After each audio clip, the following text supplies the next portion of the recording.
ఒక వారం రోజుల్లో పెళ్లి చేసుకోవాల్సిన పెళ్లి కొడుక్కి ఒక రోజు నాలుక నొప్పిగా ఉండి డాక్టర్ దగ్గరికి వెళ్తే ఆయన ఇదేదో కొంచెం డౌట్ గా ఉందండి, ఒకసారి బయాప్సీ చేపిద్దాం, చిన్న వయసులోనే క్యాన్సర్ వచ్చేస్తుంది అనేటప్పటికి గుండె జారిపోద్ది. సరే రేపు పొద్దున్నే రమ్మంటారు, పొద్దున్నే వెళ్దామని ఆఫీస్ కి పాపం ఆందోళనతో వచ్చి బాధగా తల మీద చేతులు పట్టుకొని కూర్చున్నప్పటికి వాళ్ళ అటెండర్ వచ్చి, సార్ ఏంటి సార్ ఎలా ఉన్నారు ఏంటి అని అడిగితే, ఏమీ లేదయ్యా తలనొప్పి కొందంటే, లేదు సార్ మీరు ఏదో దాస్తున్నారు నిజం చెప్పండి సార్ అంటే, లేదయ్యా ఇలా హాస్పిటల్కి వెళ్ళండి ఇలా జరిగింది అనేటప్పటికి, అయ్యయ్యో పాపం చిన్న వయసులో పాపం మీకు ఇన్ని బాధలు వచ్చినాయి ఏంటి సార్ అని చెప్పేసి ఇమీడియట్ గా వెళ్ళిపోతాడు. ఈయన కూడా ఇంటికి వెళ్ళిపోయి తెల్లారి పొద్దున టెస్ట్కి వెళ్తాడు.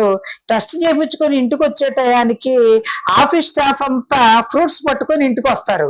ఫ్రూట్స్ పట్టుకొని వచ్చారు ఏంటని అడిగితే, లేదు సార్ మీకు క్యాన్సర్ ఏమన్నారు, ఎన్నో స్టేజ్ అన్నారు సార్ అంటే, నాకు క్యాన్సర్ ఏంట్రా బాబు, టెస్ట్కి వెళ్ళానంటే, లేదు సార్ అటెండర్ చెప్పాడండి, మేమంతా నిన్న నుంచి చాలా బాధపడుతున్నామండి అని చెప్పేటప్పటికి అటెండర్ పిలిచారా, నేను నీకేదో చెప్పాను నువ్వు వాళ్ళందరికీ చెప్పమన్నానంట, అదేంటి సార్ బాధలో ఉన్నప్పుడు ఒకరికొకరు పంచుకోకపోతే ఎలాగ సార్, అందుకోసం అని చెప్పానని చెప్పేటప్పుడు, సరే బాబు నువ్వు వెళ్ళిపోని పంపించేస్తాడు.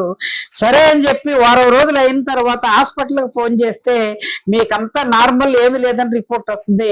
ఆ రిపోర్ట్ చేసుకుని హ్యాపీగా మంచం మీద పడుకునేటప్పటికి ఫోన్ వస్తుంది పెళ్లి కూతురు యొక్క తండ్రి దగ్గర నుంచి, ఏమయ్యా ఎవరి గొంతు కోసేద్దామని చెప్పి నీకున్న జబ్బులు దాసేసి మాయ చేసి మా అమ్మాయిని పెళ్లి చేసుకుందామంటే నేనేం చేశానంటే, నీ క్యాన్సర్ ముదిరిపోయిందంట కదా, మాకు అందరికీ తెలిసిపోయింది అనేటప్పటికి, నాకు క్యాన్సర్ రాలేదండి కాకపోతే మీకు టెస్ట్ చూపిస్తాను వాట్సాప్ పెడతానంటే, అలాంటి టెస్ట్ 1,90,000 పుట్టిస్తామయ్యా, ఆడపిల్ల గొంతు కోద్దామంటే గనక నీ ఉసురు తప్పనిసరిగా తగులుద్ది, మరొక్కసారి మా అమ్మాయి జోలికి వచ్చామంటే గనక పోలీస్ కేసు పెట్టేస్తాం అనేటప్పటికి మళ్ళా మంచం మీద కప్పుకొలిపోతాడు. మై డియర్ ఫ్రెండ్స్, మనకేదో సమస్య వచ్చినప్పుడు దానికి కారణం తెలియకోకుండా ముందుగానే అందరికీ చెప్పుకొని ఓదార్పు పొందాలంటే మన పరిస్థితి కొత్తిల్లు కట్టేటప్పుడు దిష్టి బొమ్మ కడతారు చూసారా, అలాగైపోద్ది.